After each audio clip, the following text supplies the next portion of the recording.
नमस्कार, आयन भारत में आपका बहुत बहुत स्वागत है। आप देखना शुरू कर चुके हैं राष्ट्रपथ विद अर्चना सिंह। अरविंद केजरीवाल की मुसीबतें एक के बाद एक बढ़ने लगी हैं। जैसे जैसे चुनाव नजदीक आ रहे हैं, सरजी के घपलों घोटालों की पोल खुलने लगी है। अब सरजी के शीश महल का पूरा सच सामने आएगा। वीडियो आप देख चुके हैं सरजी के शीश महल का, क्या शानदार शीश महल बनवाया गया था, लेकिन उसमें जो खर्च हुआ है उसका हिसाब अभी तक नहीं मिला है। क्योंकि जब किसी भी अधिकारी को, किसी भी विधायक को, किसी भी मंत्री को, किसी भी सांसद को कोई भी सरकारी आवास सौंपा जाता है तो पूरी एक लिस्ट बनाई जाती है कि क्या क्या उस आवास में है, क्या फर्नीचर है, क्या उसमें बाथरूम में फिटिंग्स लगी हुई हैं, कितने की फिटिंग, मतलब ओवरऑल जो एक खर्च है उसको हमेशा नोट किया जाता है, लिखा जाता है। और जब वो व्यक्ति वो आवास छोड़ता है उस दौरान भी सब कुछ देखा जाता है, लिखा जाता है और लिस्ट से मिलान किया जाता है कि क्या क्या चीजें थी और अब क्या क्या चीजें हैं। ये एक सामान्य प्रक्रिया है, किसी को भी सरकारी आवास दिया जाता है तो ये होता ही है। लेकिन सरजी ने कभी नहीं सोचा था कि सरजी के साथ भी ये होगा। अब उनके शीश महल के एक एक पैसे का हिसाब होगा। दरअसल दिल्ली बीजेपी के अध्यक्ष जो हैं वीरेंद्र सचदेवा, उन्होंने एलजी को 20 नवंबर को चिट्ठी लिखी थी जिसमें उन्होंने कहा था कि विजिलेंस विभाग से जांच कराई जाए, ये पता किया जाए कि आखिर कितना पैसा सरजी ने अपने शीश महल में लगाया है। क्योंकि तस्वीरें सामने आ गई, जो लिस्ट है उसमें बहुत अंतर है, बहुत सारी चीजें ऐसी, इनफैक्ट ज्यादातर चीजें ऐसी हैं जो पहले की लिस्ट में थी ही नहीं, लेकिन अब ये सरजी की आवास शीश महल में, जो सरजी छोड़ चुके हैं अब मुख्यमंत्री पद से इस्तीफा देने के बाद, उसमें मौजूद हैं और अब उनके एक एक पाई का हिसाब होना है। तो वीरेंद्र सचदेवा ने एक पत्र लिखा था एलजी को। उसके बाद एलजी ने सतर्कता विभाग को जांच का आदेश दिया और सतर्कता विभाग यानी विजिलेंस विभाग ने पीडब्ल्यूडी के प्रमुख सचिव को जांच सौंप दी है कि आप जांच करिए, देखिए, बताइए कि कितना खर्च इसमें हुआ है। जो Sheesh Mahal 6 flag staff road पर बना है मुख्यमंत्री का, जिसमें अब मुख्यमंत्री आतिशी रह रही हैं, पहले अरविंद केजरीवाल रह रहे थे और उन्हीं के दौरान ये पूरा शीश महल बनवाया गया। कब? जब इस देश में कोरोना चल रहा था, जब दिल्ली वाले कोरोना से परेशान थे, जब दिल्ली वाले ऑक्सीजन के लिए परेशान थे, जब दिल्ली वाले अस्पताल में बेड के लिए परेशान थे, तब सरजी अपना ये पूरा शीश महल बनवा रहे थे।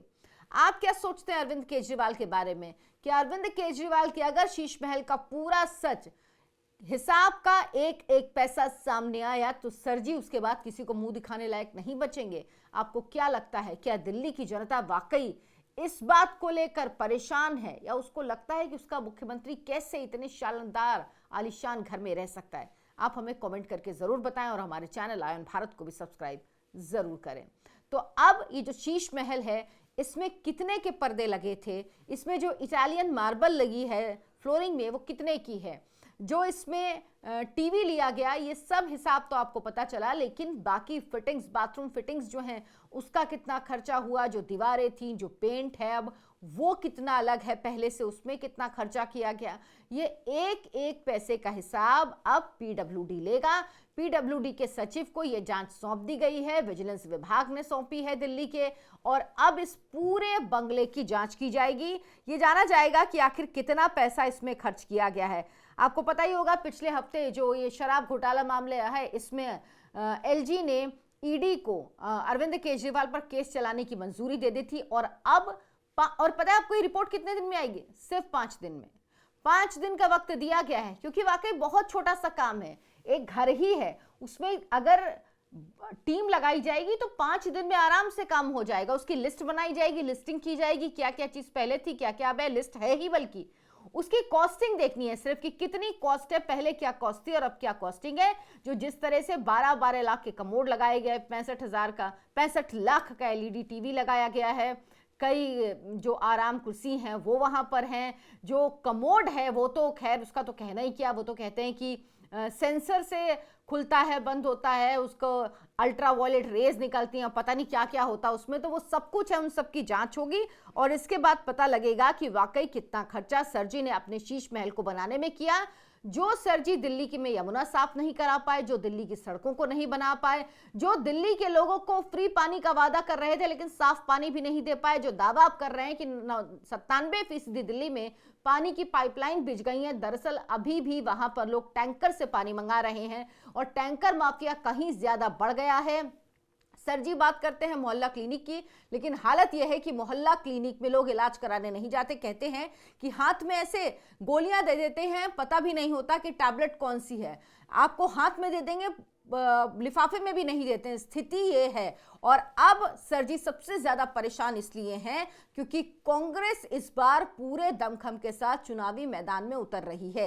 एक तरफ बीजेपी है और एक तरफ कांग्रेस है और सर जी को लग रहा है कि अगर ये त्रिकोणीय मुकाबला हुआ तो सर जी के लिए दिल्ली जीतना बहुत मुश्किल हो जाएगा, क्योंकि वोट अगर बटेंगे तभी बीजेपी को फायदा होगा। कांग्रेस पार्टी ने पिछले 2020 का चुनाव देखिए, ऐसा लग रहा था जैसे पूरा वॉकओवर दे दिया है आम आदमी पार्टी को, लेकिन इस बार जिस तरह से अजय माकन हो, संदीप दीक्षित हो, वो एक के बाद एक हमले कर रहे हैं अरविंद केजरीवाल पर। और आपको याद होगा कल आतिशी ने प्रेस कॉन्फ्रेंस की थी और कहा था कि 24 घंटे के अंदर अजय माकन पर कार्रवाई करे कांग्रेस पार्टी, नहीं तो हम इंडिया अलायंस के घटक दलों से कहेंगे कि वो गठबंधन से कांग्रेस को बाहर कर दे। पहली बात तो ये कि अजय माकन अगर इतना स्ट्रांग स्टेप ले रहे हैं, अगर वो केजरीवाल को फर्जीवाल कह रहे हैं, अगर वो केजरीवाल को कह रहे हैं कि वो देशद्रोही हैं, अगर केजरीवाल के खिलाफ, आतिशी के खिलाफ झूठी योजनाओं का प्रचार करने को लेकर अगर मामला दर्ज कराया गया, शिकायत दर्ज कराई गई है, अगर श्वेत पत्र लेकर आ रहे हैं जिसमें केजरीवाल के 10 फर्जी वादों की बात कर रहे हैं, 10 काले कारनामों की बात कर रहे हैं, तो ये सब मान लीजिए कि अपने मन से नहीं कर रहे हैं, उनको राहुल गांधी का वरद हस्त प्राप्त है। इस बार कांग्रेस ने लगता है तय कर लिया है कि वो पूरी तरह से पूरे दमखम के साथ मैदान में उतरेगी और ये बात अरविंद केजरीवाल को सबसे ज्यादा परेशान कर रही है।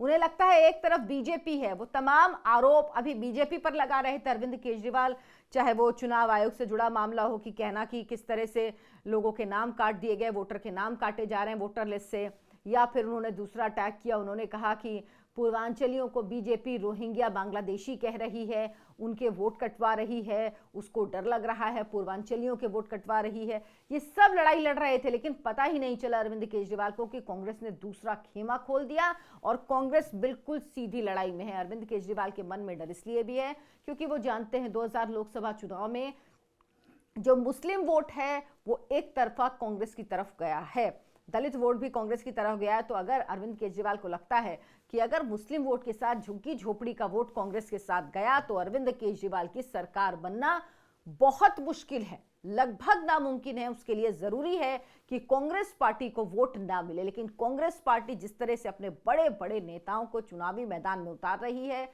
संदीप दीक्षित हूं, अजय माकन हूं, और जिस तरह से वो आमने सामने की लड़ाई लड़ रहे हैं, यहां तक ये कह रहे हैं कि 2013 में हमने जो समर्थन दिया वो हमारी बहुत बड़ी गलती थी, ये कह रहे हैं कि 2024 में जो हमने गठबंधन में चुनाव लड़ा ये हमारी बहुत बड़ी गलती थी। जितनी भी स्टेट यूनिट है कांग्रेस की वो कभी नहीं चाहती कि वो आम आदमी पार्टी के साथ चुनाव लड़ें, लेकिन राहुल गांधी ऐसा चाहते थे कि स्टेट यूनिट साथ में चुनाव लड़ें ताकि हम नरेंद्र मोदी को हरा पाएं, और इसीलिए मजबूरी में समझौता किया गया। इसके बाद दिल्ली के कांग्रेस के नेताओं ने राहुल गांधी को समझाया कि देखिए साथ में लड़ने से हमें कुछ हासिल नहीं हुआ और हमारा ही वोट आम आदमी पार्टी के पास है, अगर हम साथ में लड़ेंगे तो हम अपना वोट किस तरह से हासिल कर पाएंगे। उसके बाद अरविंद केजरीवाल क्या कह रहे हैं, कह रहे हैं कि बीजेपी की बी टीम है कांग्रेस। कांग्रेस की लिस्ट जो है, कांग्रेस अपने 47 उम्मीदवारों के नाम जारी कर चुकी है जो दिल्ली विधानसभा चुनाव में लड़ेंगे। कह रही है बी टीम है, लिस्ट जो बन रही वो कांग्रेस दफ्तर में बन रही है। क्यों? क्योंकि संदीप दीक्षित को उतारा है अरविंद केजरीवाल के सामने, साथ ही साथ आतिशी के सामने भी स्ट्रॉन्ग उम्मीदवार देने वाली है कांग्रेस पार्टी। इससे डरी हुई है आम आदमी पार्टी। उसे लग रहा है कि हमने तो सोचा था कांग्रेस मैदान में नहीं होगी तो हमारे लिए जीतना आसान होगा, या लड़ेगी लेकिन जैसे 2020 में लड़ी थी वैसे लड़ेगी, लेकिन इस बार ऐसा कुछ नहीं है। इसीलिए अरविंद केजरीवाल की नींदें उड़ी हुई हैं और इस वक्त वो ज्यादा हमला कांग्रेस पार्टी पर कर रहे हैं, क्योंकि उन्हें जो वोटों का डर है, बीजेपी का वोट अलग है। बीजेपी का वोट प्रतिशत कांग्रेस जब हार गई तब भी फर्क नहीं पड़ा, जब भारी बहुमत से आम आदमी पार्टी की सरकार बनी तब भी फर्क नहीं पड़ा, उससे भी कोई फर्क नहीं पड़ा। बीजेपी का वोट परसेंट एक है, जितना वोट परसेंट वो हिलता नहीं है। 35, 36, 38% के आसपास वोट है दिल्ली में, उतना वोट उसका बना रहता है, वो वोट इधर उधर नहीं जाता। लेकिन दिक्कत ये है कि बीजेपी कुछ जोड़ नहीं पाती है, इसीलिए उसकी नजर किस पे होती है कि वोट बटे। जब आम आदमी पार्टी और कांग्रेस में वोट बटेगा तभी बीजेपी जीत पाएगी दिल्ली। इसीलिए बीजेपी की इस बार नजर है, वो देख रही है कि किस तरह की लड़ाई है, क्योंकि त्रिकोणीय लड़ाई में ही बीजेपी का फायदा है। अरविंद केजरीवाल इसी बात से डरे हुए हैं, इसीलिए अब बीजेपी भी हर एक मोर्चे पर अरविंद केजरीवाल से लोहा ले रही है।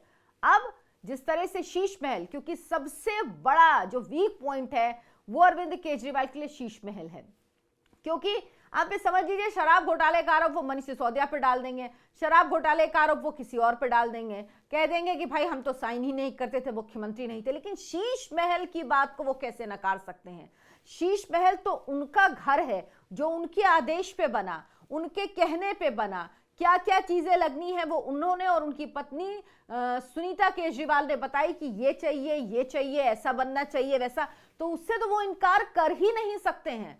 शीश महल ऐसी जगह है, ऐसा घपला घोटाला है जो अरविंद केजरीवाल के लिए सबसे भारी है, क्योंकि उसमें डायरेक्ट उनका इन्वॉल्वमेंट है। वो किसी और को उसमें फंसा ही नहीं सकते, किसी और का नाम ले ही नहीं सकते, चाहे वो चाहे कितना, तब भी नहीं कर पाएंगे। इसीलिए अरविंद केजरीवाल अब डरे हुए हैं। 5 दिन के अंदर जो पीडब्ल्यूडी विभाग के सचिव को जांच सौंपी गई है, वो जांच पूरी हो जाएगी, उसकी रिपोर्ट आ जाएगी, कितना खर्च किया गया है सामने आ जाएगा, और उसके बाद दिल्ली की जनता को बताया जाएगा कि ये आपसे तो फर्जी वादे करते हैं लेकिन खुद के लिए शीश महल बनाते हैं। ये आपको तो झुग्गी झोपड़ी से बाहर नहीं निकाल पाए, ये आपको तो साफ पानी नहीं दे पाए, पानी ही नहीं दे पाए, ये दिल्ली की हवा साफ नहीं कर पाए, दिल्ली के लोगों को इलाज नहीं दे पाए।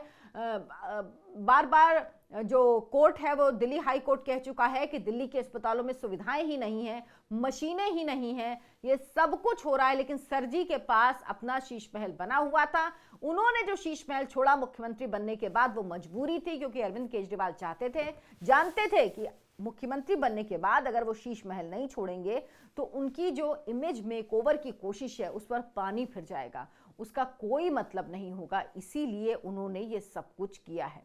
आप क्या सोचते हैं इस पर? हमें कमेंट करके जरूर बताएं। वीडियो को लाइक करें, शेयर करें, चैनल को सब्सक्राइब कर लें। धन्यवाद, नमस्कार।